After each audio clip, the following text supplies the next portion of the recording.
हार्दिक अभिनंदन कर रहा है आपको। प्रधानमंत्री जी, 9 साल के बाद भारतीय समुदाय मॉस्को में आपको पाकर बहुत ही भाव विह्वल है और आपके आशीर्वचन का अपेक्षित है।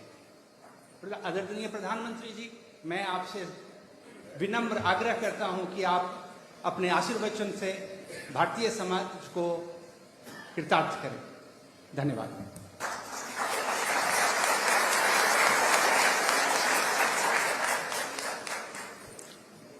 नमस्कार।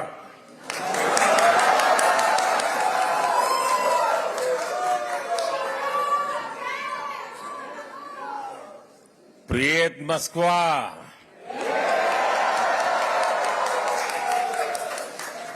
как дела?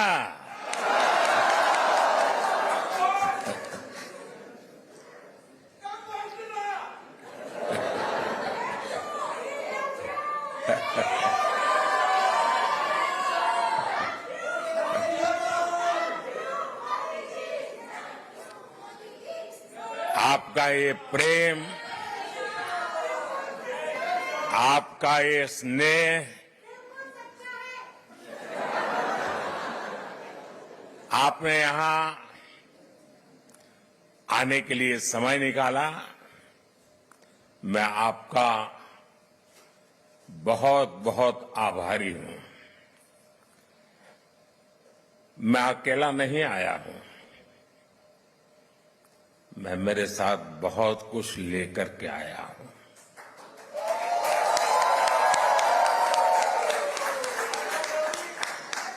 मैं अपने साथ हिंदुस्तान की मिट्टी की महक लेकर के आया हूं। मैं अपने साथ 140 करोड़ देशवासियों का प्यार लेकर के आया हूं।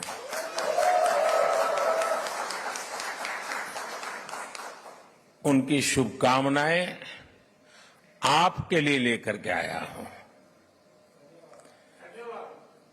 और ये बहुत सुखद है कि तीसरी बार सरकार में आने के बाद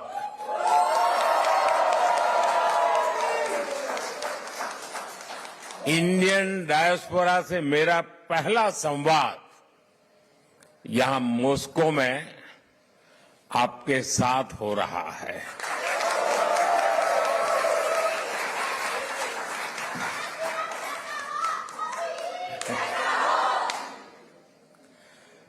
वैसे साथियों, आज 9 जुलाई है और आज के ही दिन मुझे शपथ लिए पूरा 1 महीना हुआ है।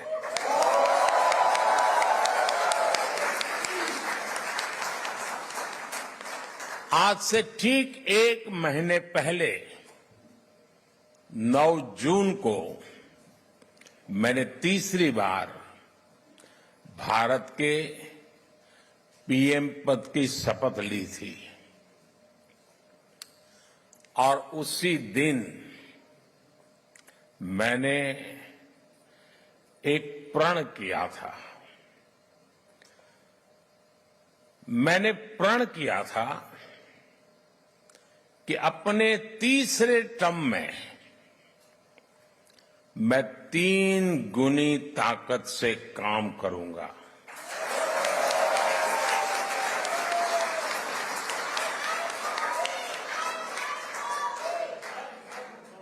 तीन गुनी रफ्तार से काम करूंगा। और ये भी एक संयोग है कि सरकार के कई लक्ष्यों में भी 3 का अंक छाया हुआ है। सरकार का लक्ष्य है तीसरे टर्म में भारत को दुनिया की तीसरी सबसे बड़ी इकोनॉमी बनाना।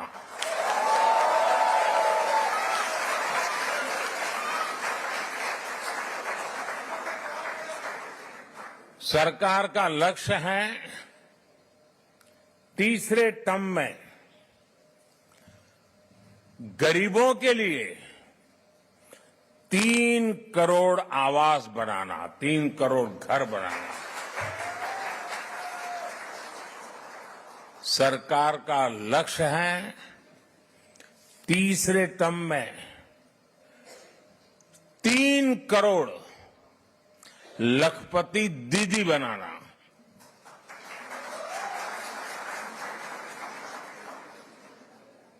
शायद आपके लिए ये शब्द भी नया होगा। भारत में जो विमेन सेल्फ हेल्प ग्रुप चल रहे हैं गांव में, हम उनको इतना एम्पावर करना चाहते हैं, उतना स्किल डेवलपमेंट करना चाहते हैं, इतना डाइवर्सिफिकेशन करना चाहते हैं कि हम चाहते हैं कि मेरे तीसरे टर्म में गांव की वो जो गरीब महिलाएं हैं उसमें 3 करोड़ महिलाएं लखपति दीदी बने, यानी उनकी सालाना इनकम 1 लाख रुपए से ज्यादा हो और हमेशा के लिए हो। बहुत बड़ा लक्ष्य है, लेकिन जब आप जैसे साथियों के आशीर्वाद होते हैं ना, तो बड़े से बड़े लक्ष्य बहुत आसानी से पूरे भी होते हैं।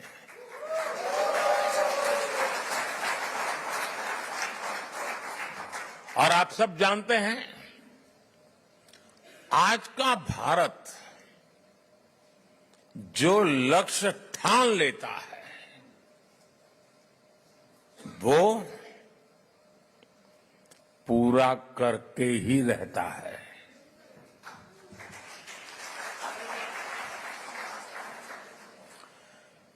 आज भारत वो देश है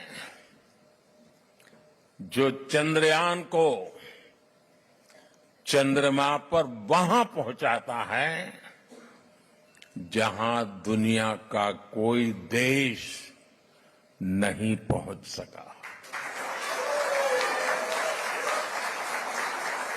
आज भारत वो देश है जो डिजिटल ट्रांजैक्शन का सबसे रिलायबल मॉडल दुनिया को दे रहा है। आज भारत वो देश है जो सोशल सेक्टर की बेहतरीन पॉलिसी से अपने नागरिकों को एम्पावर कर रहा है।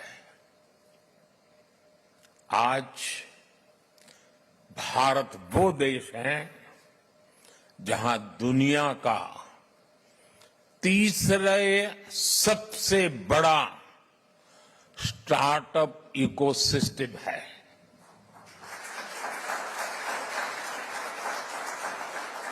मैं जब 2014 में पहली बार आप लोगों ने मुझे देश की सेवा करने का मौका दिया, तब कुछ सैकड़ों में स्टार्टअप हुआ करते थे।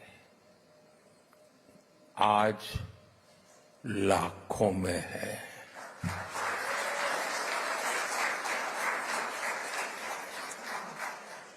आज भारत वो देश है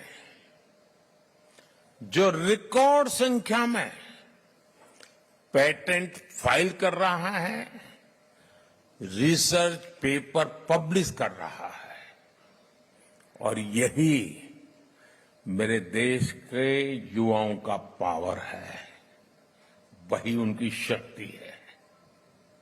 और दुनिया भी हिंदुस्तान के नौजवानों की टैलेंट को देखकर अचंभित भी है। साथियों, पिछले 10 वर्षों में देश ने विकास की जो रफ्तार पकड़ी है, उसे देखकर दुनिया हैरान है। दुनिया के लोग जब भारत आते हैं तो कहते हैं भारत बदल रहा है। आप भी आते हैं तो ऐसा ही लगता है ना?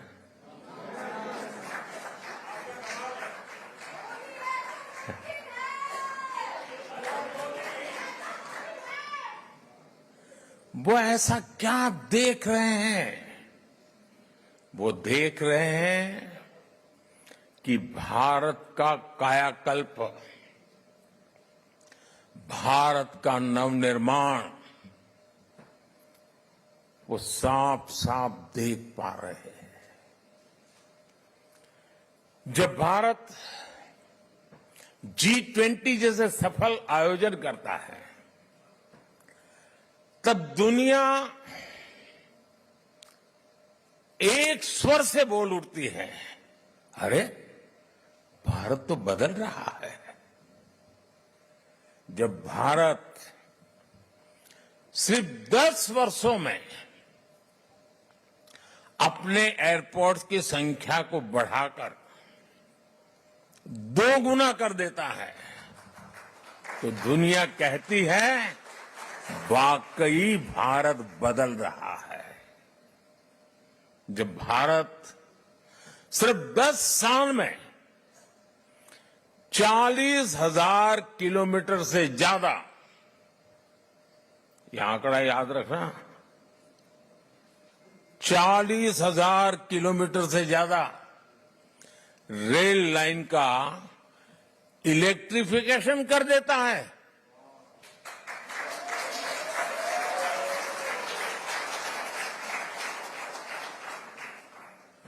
तो दुनिया को भी भारत के पावर का एहसास होता है। उनको लगता है देश बदल रहा है। आज जब भारत डिजिटल पेमेंट्स के नए रिकॉर्ड बना रहा है,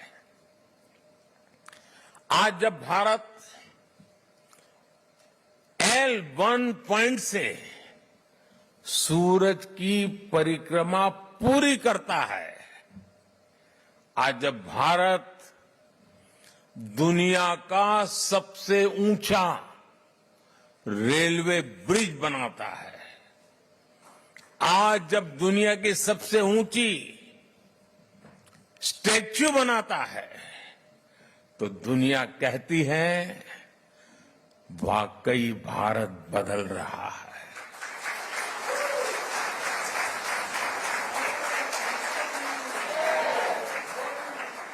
और भारत कैसे बदल रहा है?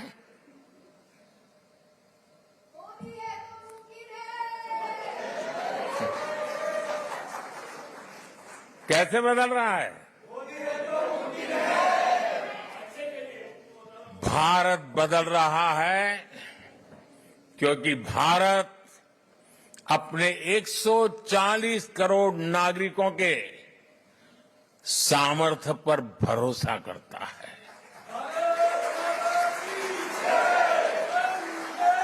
विश्व भर में फैले हुए भारतीयों का सामर्थ्य पर भरोसा करता है, गर्व करता है। भारत बदल रहा है क्योंकि 140 करोड़ भारतीय अब भारत को विकसित देश बनाने का सपना संकल्प लेकर के पूरा करना चाहते हैं। इसके लिए आप दिन रात मेहनत करते हो।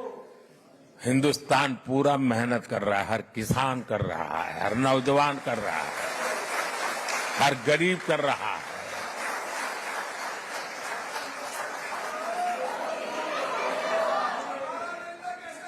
आज दुनिया के अलग अलग हिस्सों में जो मेरे भारतीय भाई बहन रहते हैं, आप सभी भारतीय अपनी मातृभूमि की उपलब्धियों पर सीना तान करके, सर ऊंचा कर करके गर्व करते हैं।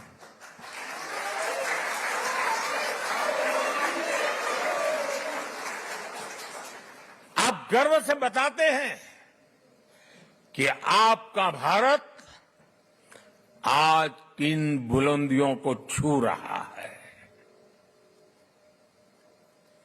अपने विदेशी दोस्तों के सामने भारत का जिक्र आते ही आप देश की उपलब्धियों की पूरी लिस्ट रख देते हैं और वो सुनते ही रह जाते हैं। मैं जरा आपसे पूछता हूं, क्या बताइए, मैं जो कह रहा हूं सच है कि नहीं है? आप ऐसा करते हैं कि नहीं करते? आपको गर्व होता है कि नहीं होता है? दुनिया का आपकी तरफ देखने का नजरिया भी बदला है कि नहीं बदला है? ये 140 करोड़ देशवासियों ने करके दिखाया है।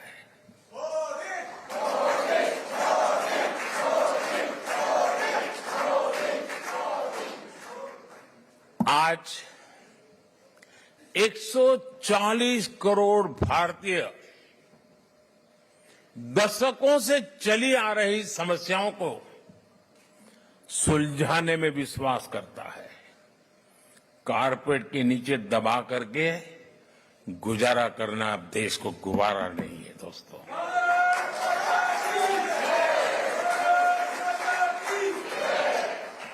आज 140 करोड़ भारतीय हर क्षेत्र में सबसे आगे निकलने की तैयारी में जुटे रहते हैं। आपने भी देखा है, हम अपनी अर्थव्यवस्था को सिर्फ कोविड संकट से बाहर निकाल करके ही नहीं लाए, बल्कि भारत ने अपनी अर्थव्यवस्था को दुनिया की सबसे मजबूत इकोनॉमी में से एक बना दिया।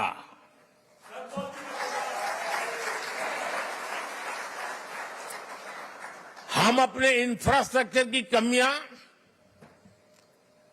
दूर तो कर ही रहे हैं, बल्कि हम ग्लोबल स्टैंडर्ड के माइलस्टोन क्रिएट कर रहे हैं। हम सिर्फ अपनी स्वास्थ्य सेवाएं सुधार रहे हैं ऐसा नहीं, बल्कि देश के हर गरीब को मुफ्त इलाज की सुविधा भी दे रहे हैं और दुनिया की सबसे बड़ी हेल्थ एश्योरेंस स्कीम चलाते हैं। आयुष्मान भारत ये दुनिया की सबसे बड़ी स्कीम है। ये सब कैसे हो रहा है दोस्तों? इसे कौन कर रहा है? मैं फिर कहता हूं, 140 करोड़ देशवासी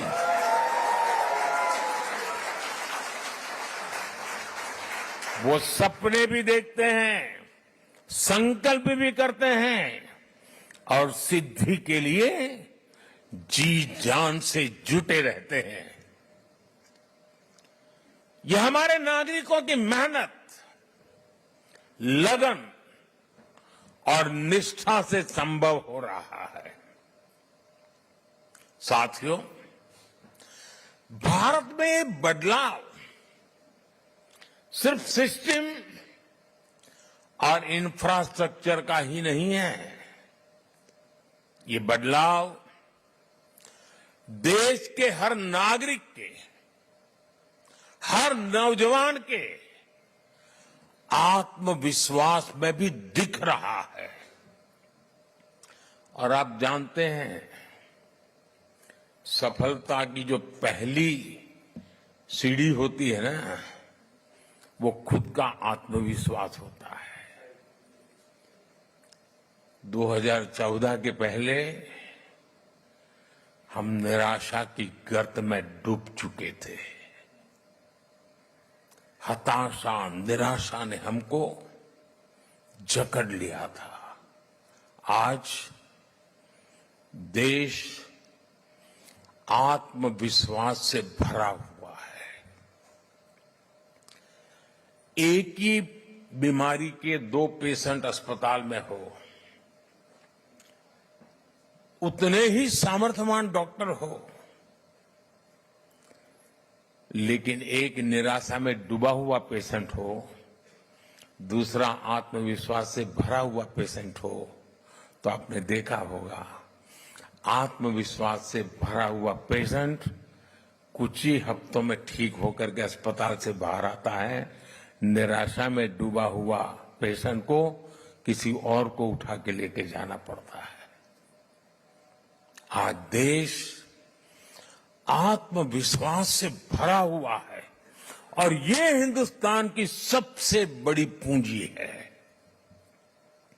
आपने भी हाल में T20 वर्ल्ड कप में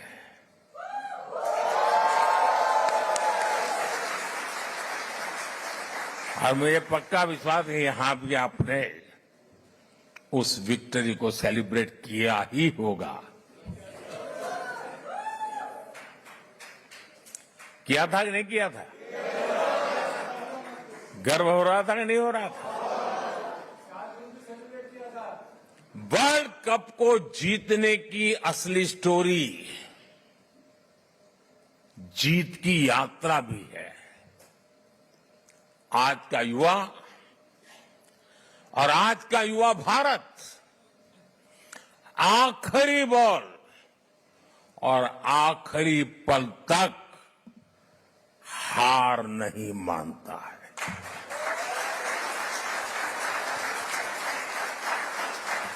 और विजय उन्हीं के चरण चूमती है जो हार मानने को तैयार नहीं होते।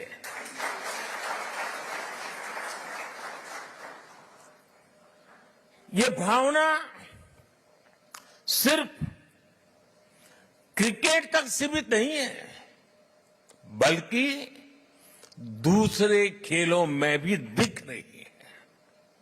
बीते सालों में हम इंटरनेशनल टूर्नामेंट में हमारे एथलीट्स ने ऐतिहासिक प्रदर्शन किए हैं। इस बार पेरिस ओलंपिक में भी भारत की तरफ से एक शानदार टीम भेजी जा रही है। आप देखिएगा पूरी टीम, सारे एथलीट्स कैसे अपना दम दिखाएंगे। भारत की युवा शक्ति का यही आत्मविश्वास भारत की असली पूंजी है और यही युवा शक्ति भारत को 21वीं सदी की नई ऊंचाइयों पर पहुंचाने का सबसे बड़ा सामर्थ्य दिखाती है। साथियों, आपने चुनाव का माहौल भी देखा होगा, टीवी पर देखते होंगे चुनाव कैसा चल रहा है, कौन क्या कह रहा है, कौन क्या कर रहा है। साथियों, चुनाव के दौरान मैं कहता था कि बीते 10 सालों में भारत ने जो विकास किया वो तो सिर्फ एक ट्रेलर है।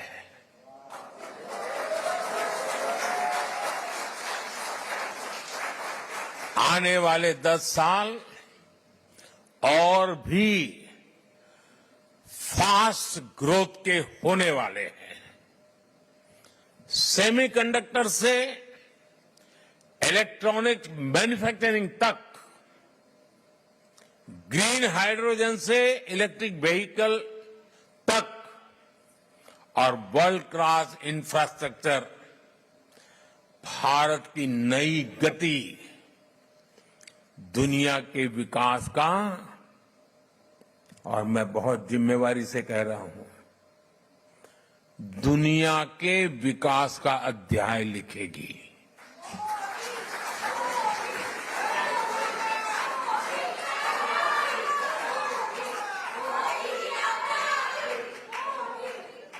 आज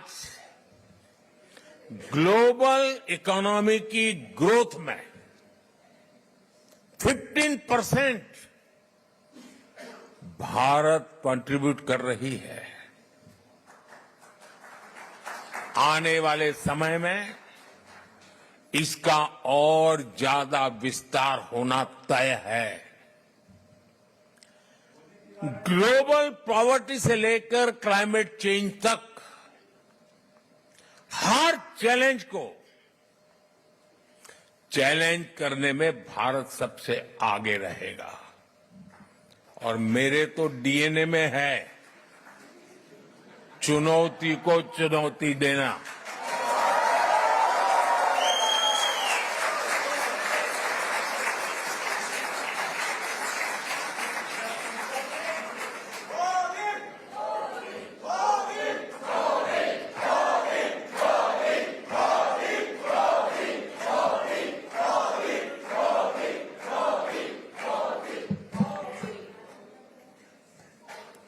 साथियों, मुझे खुशी है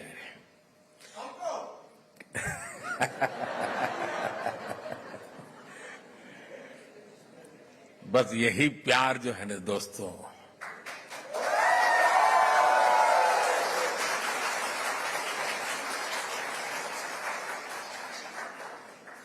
जब देशवासियों के साथ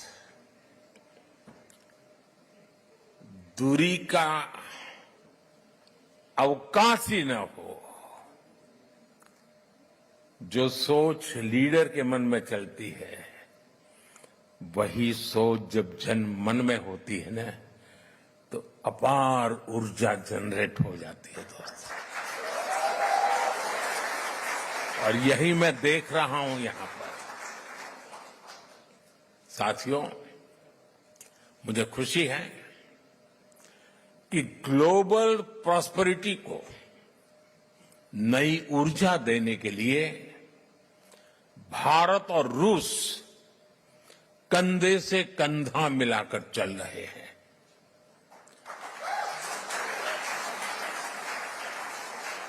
यहां मौजूद आप सभी लोग भारत और रूस के संबंधों को और नई ऊंचाई दे रहे हैं। आपने अपनी मेहनत से, अपनी ईमानदारी से रूस के समाज में अपना योगदान दिया है। साथियों, मैं दशकों से भारत और रूस के बीच जो अनोखा रिश्ता है उसका कायल रहा हूं।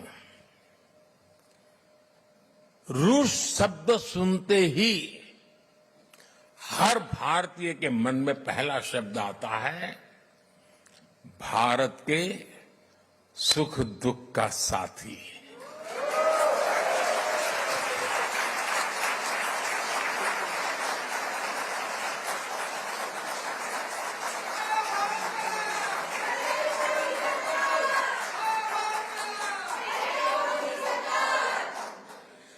भारत का भरोसेमंद दोस्त, हमारे रशियन फ्रेंड्स इसे द्रुजबा कहते हैं और हम हिंदी में इसे दोस्ती कहते हैं। रूस में सर्दी के मौसम में टेम्परेचर कितना ही माइनस में नीचे क्यों न चला जाए, भारत रूस की दोस्ती हमेशा प्लस में रही है, गर्मजोशी भरी रही।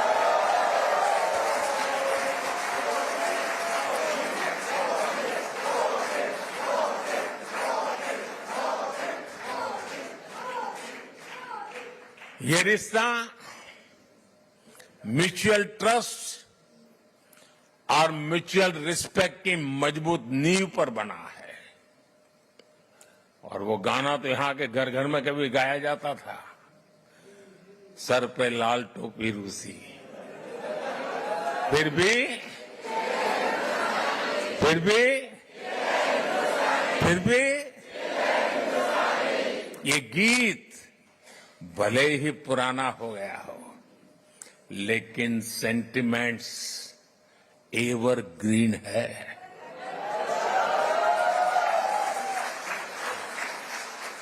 पुराने समय में श्रीमान राज कपूर, श्रीमान मिथुन दा ऐसे कलाकारों ने भारत और रूस की संस्कृति की दोस्ती को मजबूत किया। भारत रूस के हमारे रिश्तों को हमारे सिनेमा ने आगे बढ़ाया और आज आप सभी भारत रूस के रिश्तों को नई ऊंचाई दे रहे हैं। हमारे रिश्तों की दृढ़ता अनेक बार परखी गई है और हर बार हमारी दोस्ती बहुत मजबूत होकर के उभरी है। साथियों, भारत रूस की इसी दोस्ती के लिए मैं विशेष रूप से मेरे प्रिय मित्र प्रेसिडेंट पुतिन की लीडरशिप की सराहना करूंगा। उन्होंने दो दशक से ज्यादा समय तक इस पार्टनरशिप को मजबूती देने के लिए शानदार काम किया है। बीते 10 सालों में मैं 6ठी बार रशिया आया हूं और इन सालों में हम एक दूसरे से 17 बार मिले हैं।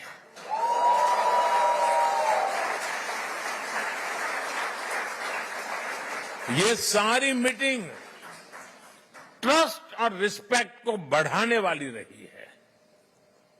जब हमारे स्टूडेंट्स संघर्ष के बीच फंसे थे तो प्रेसिडेंट पुतिन ने उन्हें वापस भारत पहुंचाने में हमारी मदद की थी।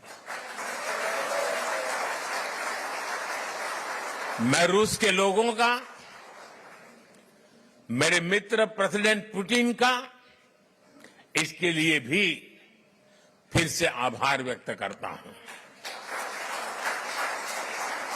साथियों, आज बड़ी संख्या में हमारे नौजवान रशिया में पढ़ाई के लिए आते हैं। मुझे बताया गया है कि यहां अलग अलग राज्यों की एसोसिएशन भी है। इससे हर राज्यों के त्योहारों, खान पान, भाषा, बोली, गीत, संगीत की विविधता भी यहां बनी रहती है। आप यहां होली, दिवाली से लेकर हर त्योहार धूमधाम से मनाते हैं। भारत के स्वतंत्रता दिवस को भी यहां उत्साह और उमंग से मनाया जाता है और मैं आशा करूंगा इस बार 15 अगस्त तो और शानदार होनी चाहिए।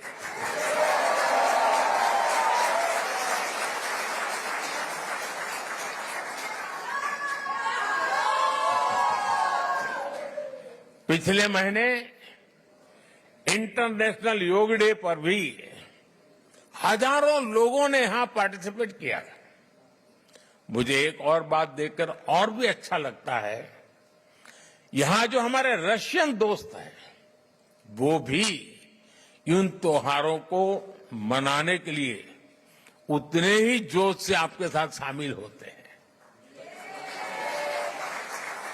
ये पीपल टू पीपल कनेक्ट सरकारों के दायरे से बहुत ऊपर होता है और वो एक बहुत बड़ी ताकत भी होता है। और साथियों, इसी पॉजिटिविटी के बीच मैं आपसे एक और गुड न्यूज भी शेयर करना चाहता हूं। आप सोचते होंगे कौन से गुड न्यूज आए। कजान और युकातेरिनबुर्ग में 2 नए काउंसलेट खोलने का निर्णय लिया गया है।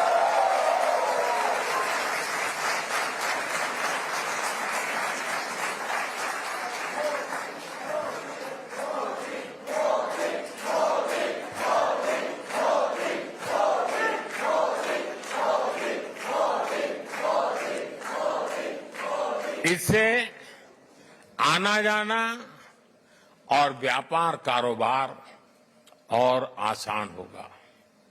साथियों, हमारे संबंधों का एक प्रतीक अस्त्राखान का इंडिया हाउस भी है। 17वीं शताब्दी में गुजरात के व्यापारी वहां बसे थे।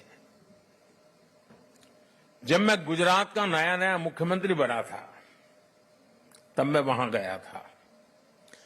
2 साल पहले नॉर्थ साउथ ट्रांसपोर्ट कॉरिडोर से पहला कॉमर्शियल कंसाइनमेंट भी यहां पहुंचा। ये कॉरिडोर मुंबई और अस्त्राखान की पोर्ट सिटी को आपस में जोड़ता है। अब हम Chennai Vladivostok eastern maritime corridor पर भी काम कर रहे हैं। हम दोनों देश Ganga Volga dialogue of civilisation से एक दूसरे को रीडिस्कवर कर रहे हैं। फ्रेंड्स, 2015 में जब मैं यहां आया था, तब मैंने कहा था कि 21वीं सदी भारत की होगी।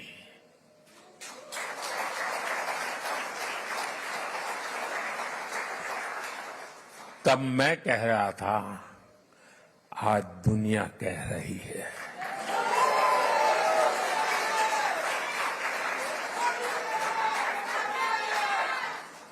दुनिया के सभी एक्सपर्ट्स, उनके बीच में इस विषय में अब कोई विवाद नहीं रहा है।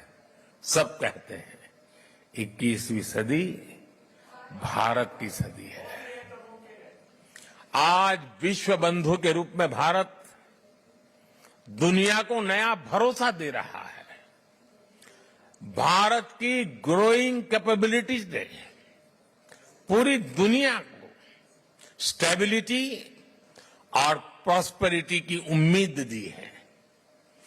New emerging multipolar world order में भारत को एक मजबूत पिलर के रूप में देखा जा रहा है।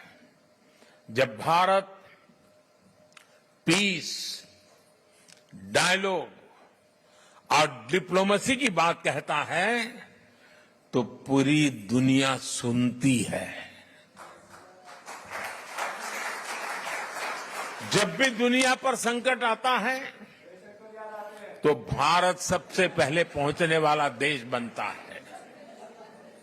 और भारत दुनिया की उम्मीदों को पूरा करने के लिए कोई कसर नहीं छोड़ेगा। लंबे समय तक दुनिया ने एक इन्फ्लुएंस ओरिएंटेड ग्लोबल ऑर्डर देखा है।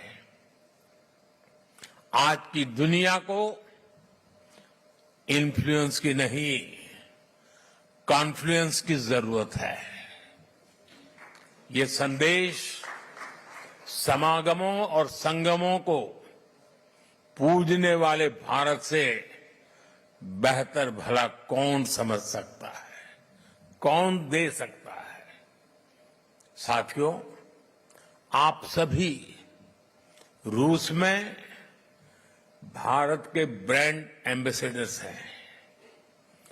जो यहां मिशन में बैठते हैं ना, वो राजदूत है, और जो मिशन के बाहर है ना, वो राष्ट्रदूत है।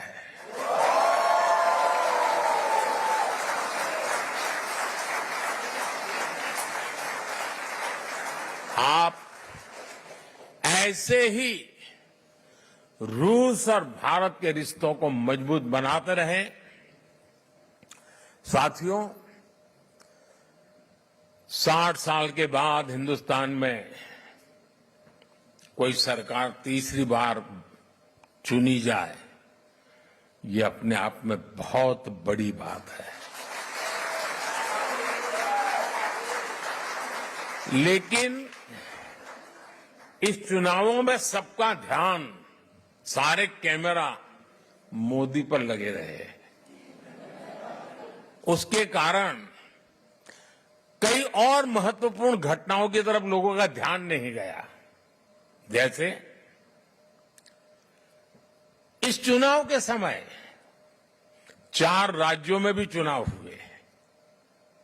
अरुणाचल प्रदेश, सिक्किम, आंध्र, उड़ीसा। और इन चारों राज्यों में एनडीए क्लीन स्वीप बहुमत के साथ विजयी हुआ।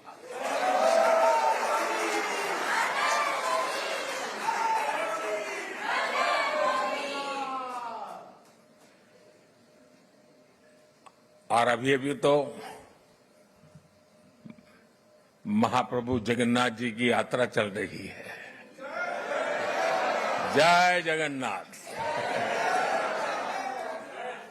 उड़ीसा ने तो बहुत बड़ा रिवॉल्यूशन किया है और इसलिए मैं भी आज आपके बीच में उड़िया स्कार्फ पहन के आया हूं।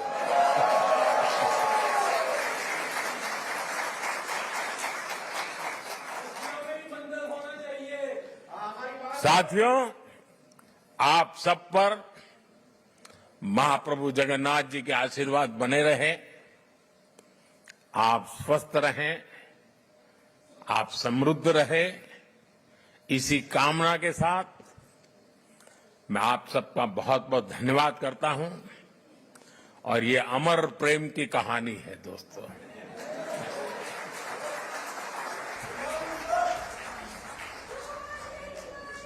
ये दिनों दिन बढ़ती रहेगी,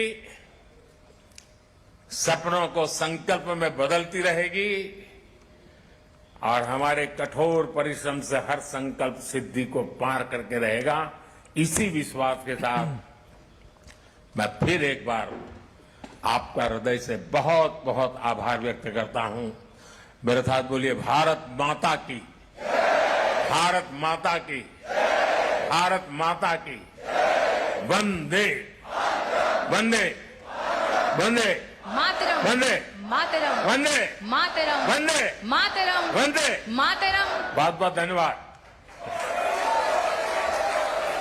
मैं समस्त भारतीय समुदाय की ओर से माननीय प्रधानमंत्री जी का आभार व्यक्त करती हूँ कि उन्होंने अपने अति व्यस्त कार्यक्रम से इतना समय निकाला और हम सबको संबोधित किया।